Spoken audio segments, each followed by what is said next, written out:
Ji Ka Khalsa, Waheguru Ji Ki Fateh. Thank you everyone for making the journey here today. Second day. Yesterday was an absolute blast. Really successful. I think we had maybe 75 people turning up, and yesterday was our PhD conference.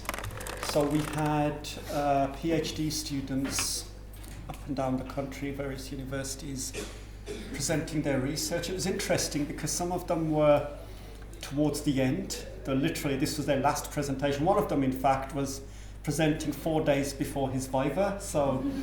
And then we had 3 students, if you recall, who were presenting for the first time ever. And they really valued that because the feedback we got was it felt like a really safe space. I feel much more confident now going and presenting this work. And some of that research was just it's absolutely fantastic. So that was yesterday. So we've got a packed agenda today as well. Some absolutely fantastic talks.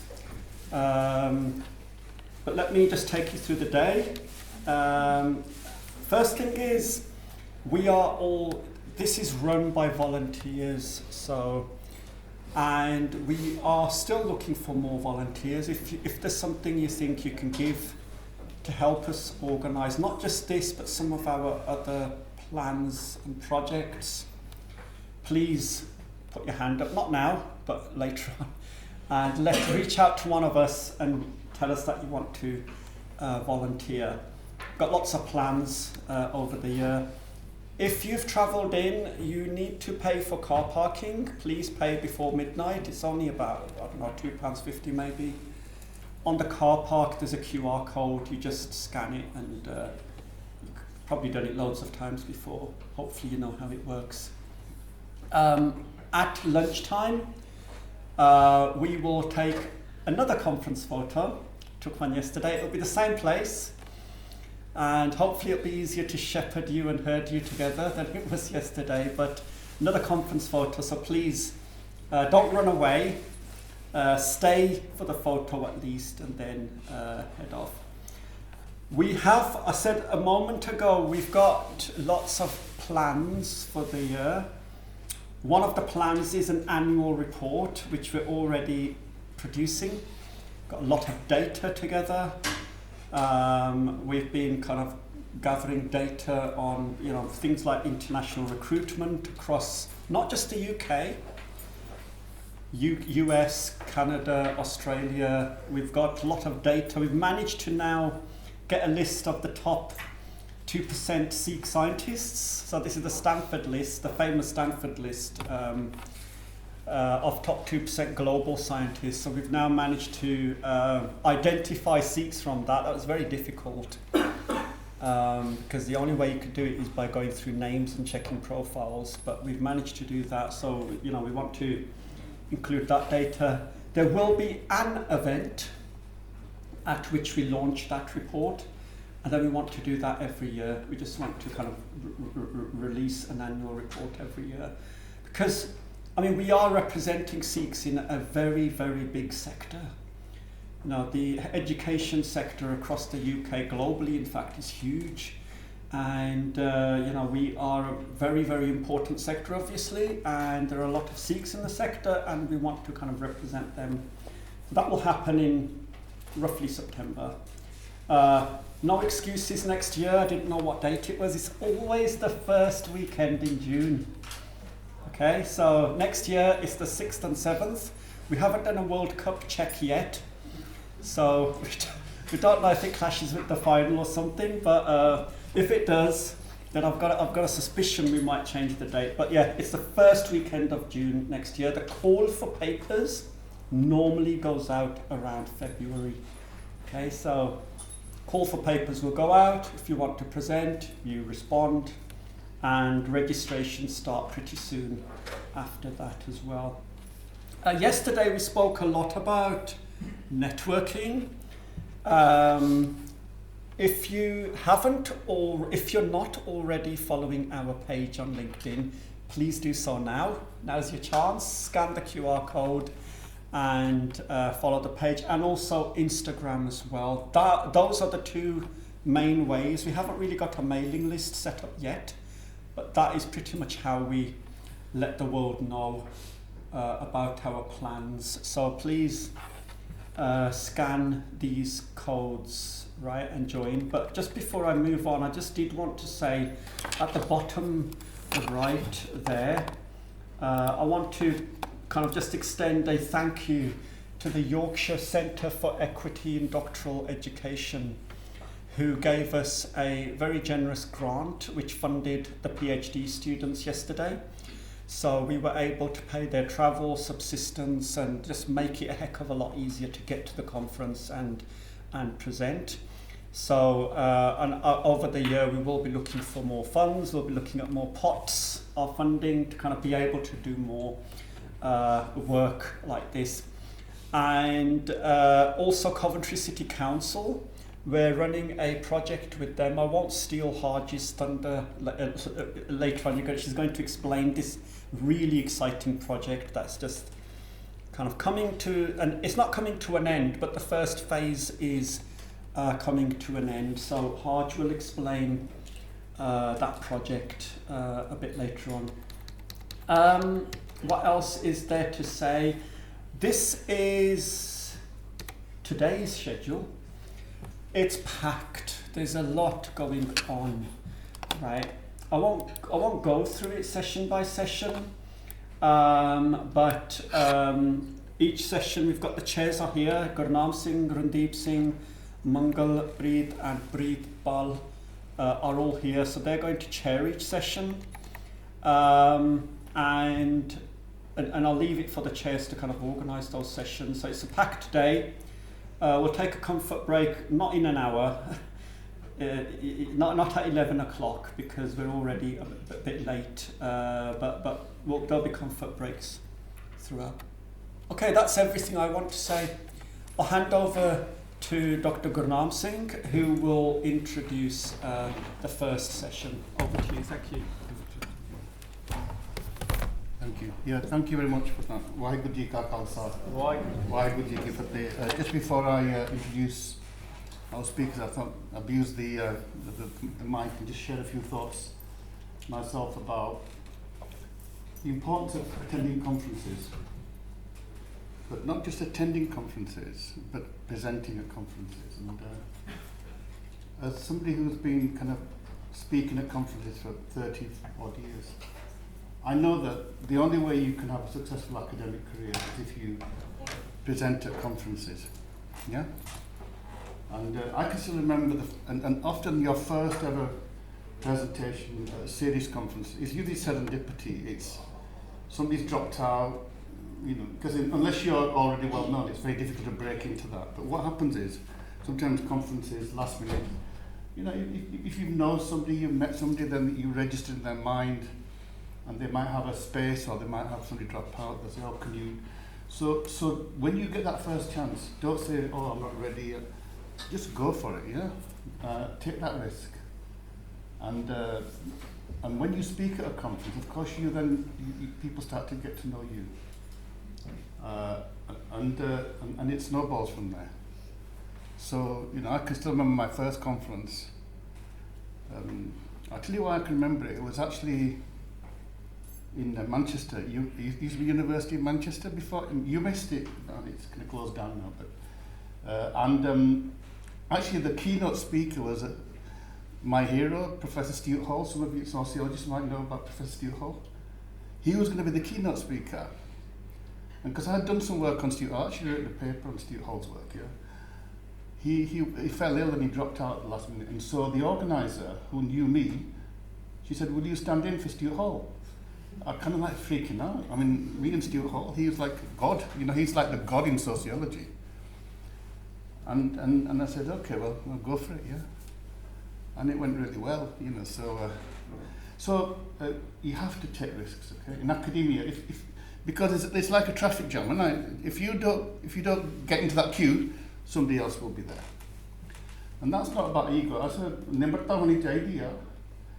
But your lack of ego should make sure that you prepare very well. and you learn, you say, I've done something but I can improve. That should not the fact that you come forward. So, that's my advice to you. And of course, once you volunteer to present at a conference, then you have to write a paper. And my second advice is, don't just rely on PowerPoint presentations. Okay? You can go to these conferences, write a paper, and then prepare your PowerPoint presentation. And then the beauty about that is then you've got a half-written paper then to develop for publication.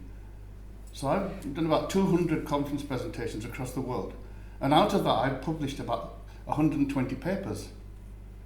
Some of them become book chapters, some of them become journal, some of them become blogs, some of them become, kind of op-eds, anything. And the last one is, don't think that the only thing that counts is an academic peer-reviewed paper. Nowadays, there's so many opportunities. I mean, you could, on LinkedIn, you can write your own blogs. I've been invited to speak at conferences because somebody wrote a blog that I wrote on my LinkedIn. And the beauty about that is you can write on the cutting edge issues because nobody's stopping you from writing about that. Yeah. Another one is if the Guardian or the Times and these high quality newspapers, you can write letters in response to articles. So there was a piece in the Guardian a few years ago that I really objected to. I wrote a response to that, and in fact that response has got so many kind of like hits and Googles and things. So that's another way to break through. Yeah. But there's an art to that, there's an art, you have to learn that craft, particularly in that space. So that's just a bit of a plug from me. But it won't come to you. You have to make your career in academia. People won't come queuing up to, and so did you have a question? Oh, no. Okay. So that was the little plug, So hopefully that's a good bit of advice, and I'm sure that those who, Harjinder, who are actually very successful would, kind of validate that that's the way to go. And the other thing is always, I used to have a mentor as well. Because I used to get nervous about conferences. So I used to write the paper and I used to say, can you read it for me and just tell me whether I'm talking rubbish? And no, you get some feedback from that, but you also get validation. So have a mentor, somebody who you trust, to be able to give you positive criticism. Because if you don't trust them, you lose confidence. You don't want to lose confidence. Okay, so we've got a panel. We've got 3 speakers, 15 minutes each, and so that our first speakers are Harjinder, Kaur, Aujla, who is the director of SikhsInAcademia, and Mangalpreet, who is a lecturer at Aston University, and they're going to be talking about the digital inclusion project. So over to you guys. Okay, so we'll start with the digital inclusion project to begin with. Just by way of background, my name is Mangalpreet. I'm a lecturer over at Aston University. Bit of background, I'd probably regard myself as a bit of a portfolio pharmacist, working across multiple sectors.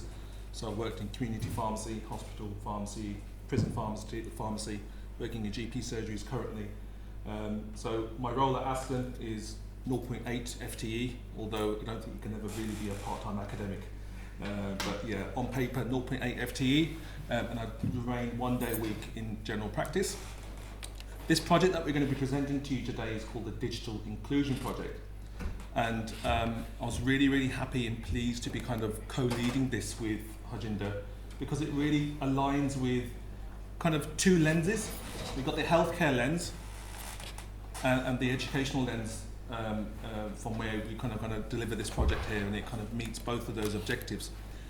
So when we talk about digital inclusion, it's probably a little bit easier to talk about exclusion first, to understand what digital inclusion is. So when we're talking about exclusion, we're talking about where kind of individuals, communities have lack of access, skills and confidence to be able to use digital tools, things that we take for granted. Therefore, by default then, the inclusion aspect is when we're kind of making sure that everybody has equal access and the ability to use digital technology. Now we work in this and we operate in this digital realm, but not everybody has access to these digital resources. It has a massive implication to day-to-day living. So for example, when we talk about things from the healthcare lens, what we have here is that when people don't have access to digital resources, it kind of leads on to kind of having poor health outcomes. I think statistics show that when people don't have access to the internet or digital resources, they often, because they come from low-income families, they often pay maybe 25% or even 50% more than everybody else. And what we can think about here is that if we wanted to renew our car insurances, or we wanted to have another phone upgrade or contract, what do we normally do? We normally go on to comparison websites, don't we? We look at the best offer and we take it forward from there. However, these families, coming from low-income families, they haven't got the luxury of doing that, and they often pay whatever the last premium was or whatever it might be. Some statistics to kind of bring forward to you. When I was looking at kind of Ofcom data, 1.5 million don't have a smartphone, tablet, or a laptop. Surprisingly, 1 in 5 children, 20% of children, especially in secondary school, don't have access to an appropriate device. Working at Aston University, I came across a few students that were doing their work on a smartphone. They had a smartphone, but they were doing all their kind of dissertation projects on a smartphone. I was really shocked to see that. Ethnic minority groups are often disadvantaged,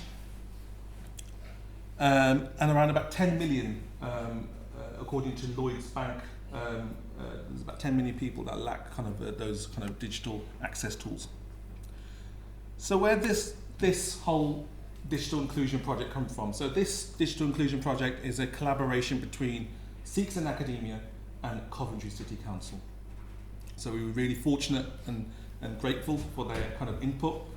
They gave us 20 laptops as a pilot to phase out, and we as a kind of project leads in the committee, we kind of developed a kind of a soft eligibility criteria, because we knew that Sikh population in Coventry is going to be vast.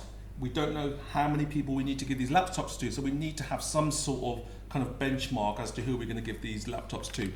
So the first thing we done was we looked at kind of prioritizing secondary school children to begin with, because we thought maybe if we aimed at secondary school children, that would really feed into the alignment of SikhsInAcademia, because we're basically trying to promote the advancement of people coming into higher education. So that was number one. Number two, the statistics show that 1 in 5 children in secondary school don't have a laptop, so it felt quite nice to kind of target that audience. Because we were working with Coventry City Council, we then had to make sure that we were kind of focusing on children within the Coventry constituency. And there are plans to then widen that out when we work with other collaborative councils. We wanted to work with low-income households. We didn't specify any income or whatnot. We just left it quite open and ambiguous. So we thought we'll see what happens with the demand and we'll take it from there. And then we wanted to make sure that whoever we give these laptops to, that there isn't already a device in their house. We want to prioritize people that have no devices in their house. It makes sense to do it that way. So as I mentioned, we had 20 laptops. The challenges were that we had a finite resource. A lot of our advertising, even today, you hear about things through LinkedIn, through Instagram. Even doing evaluation forms, we often use a QR code. But how do we reach those people that don't have a device in the first place? So we really had to take it back to the grassroots level. So what did we do? We went to Gurdwaras. We put posters up. We put posters up in English and in Punjabi. We went to Nagar Kirtans. We went to, that's just a picture of the posters. We went to Nagar Kirtans, there was a mela going on, so we tried to do as much outreach as possible to kind of get that information out there. Whilst we were again engaging with the Gurdwaras, we also made sure that the senior leadership within the Gurdwaras are kind of continually announcing things on their Sunday programs or whenever they had the opportunity to do so. We also had this challenge of how do we make sure that we don't cause any embarrassment for people that wanting to access these laptops. So we had to think very carefully about how we kind of do this. So what we did say is that if they didn't want to come on the day that we were giving these laptops, we would arrange alternative provision for them. We would do it in a private space if they wanted to, or they can contact us. and they can contact us through phone. And we know that just by giving somebody a device doesn't mean that the story ends there. The challenge then is, then how do they use that device going forward if they've never had experience of using word processors or internet and whatnot? So we know this is a step in the right direction, but there's obviously a lot more work to be done there.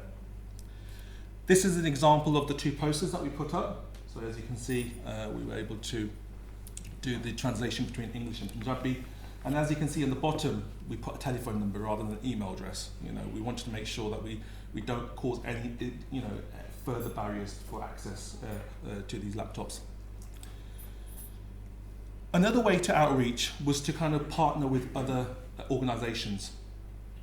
And the reason being is we're not going to be able to hit everybody and hit those hard to reach communities. Now, Panagar is a organisation that focuses on refuge and domestic violence, any victims of domestic violence. So we thought we'd partner with them, and if they knew of anybody that would want to have access to a laptop, they could contact us and we would happily give them with that agreement there. We've done the same for Khalsa Aid. If anybody wanted to, was homeless for example, or didn't have the means to access food and they were using their services, that would be an absolutely wonderful way for them to kind of say, did you know SikhsInAcademia and Coventry City Council are doing this collaborative project, there's a laptop, why don't you call this number and we'll get that arranged for you.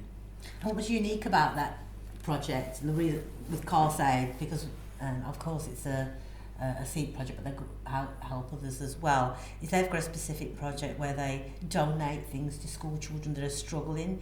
So we didn't want to sort of take over the patch or do what they were already doing and link in that way. So Absolutely. We did approach them and they know about the project. Absolutely. And the same with Coventry Haven as well. So phase 1 of the project was completed this Friday. So the conference started on Saturday. On Friday evening, myself and Harjinder, Gurnam Singh, Manjeet Gaur and others within the SikhsInAcademia team went down to kind of give these devices out, put them on for them and explain to them a little bit about the opportunities that they can have from having these laptops and having access to the internet, but also most importantly the dangers that come with the dark web as well. You know, there's loads of cyberbullying, hacking and all this other stuff that's going on as well, so it's really important that we kind of give that measured approach and give them that the advanced warning, and they were really appreciative of the devices we gave them. And what we're hoping to do is maybe in the next 3 to 6 months is following up with those families to see how things have progressed, how things have advanced, and see if there's any room now for us to kind of help them and support them a little bit further along that journey as well. As I mentioned earlier on, this is just like the kind of seed that's just gone into the soil, and we've just kind of given these devices out. We recognise that there's a lot more work to be done, and we recognise that we need to kind of spread the wings a little bit afar, not just from Coventry and in other constituencies as well. So I think where the project is going forward from here onwards is us now collaborating with other city councils, because we now become a national bank for these devices, and we're going to now work very logistically, very systematically to deliver this project in other areas as well. So if there's anybody from here, from other areas that would think that, you know, they would benefit from this project, let's discuss, let's talk, and let's see how we can systematically do this, because it does require a lot of logistical kind of approaches and kind of how to deliver everything from that point onwards. I mean, the immediate project that we've got coming forward is, whilst we were advertising the conference in parts of Wales, one of our chaplains faith advisors chaplains in Wales has asked for project to be repeated, and he will coordinate the laptop. So if you are thinking of doing it in your area and want to put yourself down as the coordinator for that area, you would then be responsible for taking the laptops and administering them in your local Gurdwara. Pretty much copy the project in your local area, really. So that's what we're looking for. Thank you. Thank you. And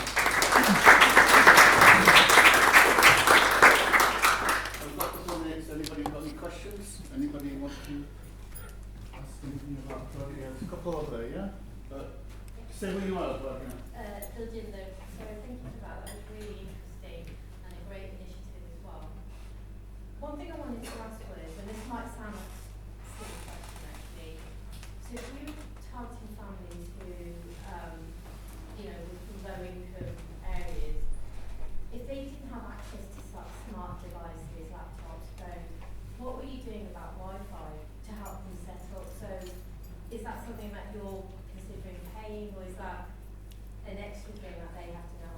Really good question. Yeah. Really good question. So one thing we are looking to do is we've got another kind of aside sister project to this, where we kind of got access to the internet through SIM cards.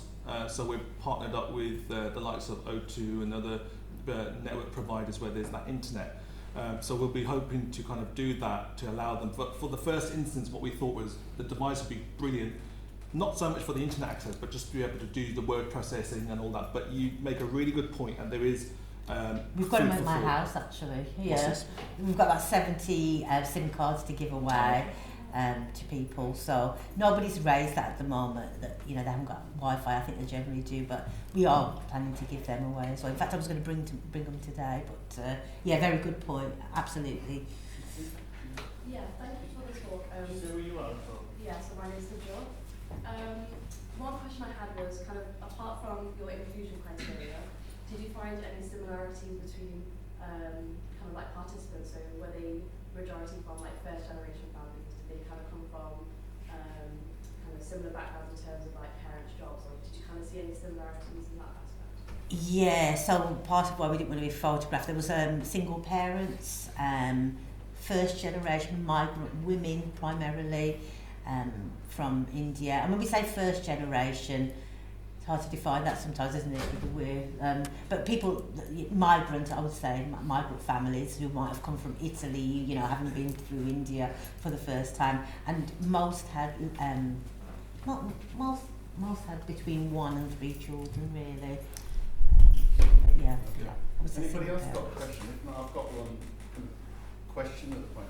I guess if you're kind of advertising it as people who are socially deprived, there's a bit of an issue around the embarrassment for them. And I know we had that conversation, because I know that the donors often like to get publicity, or we've done it, but we said no pictures. No pictures. Why should we humiliate these people? So that was an important, the ethics of engaging people maybe from backgrounds who are deprived, and how, because there are some organisations that then have all these images, we help you, and we need to think about that as well. Absolutely, absolutely. I think, from where we work, we always want to take pictures to kind of showcase the portfolio of projects that we're, involved with, but we knew that there was sensitivities around this, and I think the Coventry City Council didn't specify for us to kind of focus on Sikh communities. We chose that because we wanted to make sure that our intelligence is culturally led, because I think we have much more ownership of being able to kind of control and see what's going on in our own communities. If we were doing it in other places, maybe we won't be able to go to their places of worship to kind of deliver these projects. So we thought if we try the grassroots levels within the Sikh community, see what the appetite's there, but we, as Gurnaam Singh said, you have to have that kind of ethical aspect to things, and I think that was a strong point within the actual project itself. And also with the partnerships with Panagar and Kaur, with Haven, although Haven haven't really picked theirs up, and Panagar's is still in my boot, so we haven't quite given 20 yet, minus 1, they're going to pick it up. So with that in mind, we didn't restrict the homeless centres or the refuges to say you can only use it for Sikh families either, because inevitably, if a child come in and they were from a different community, they would have access to it as well. So although the project itself is SikhsInAcademia, in terms of issuing those and who uses them, there's no restrictions. Okay, thanks very much, guys. Thank you. Thank you.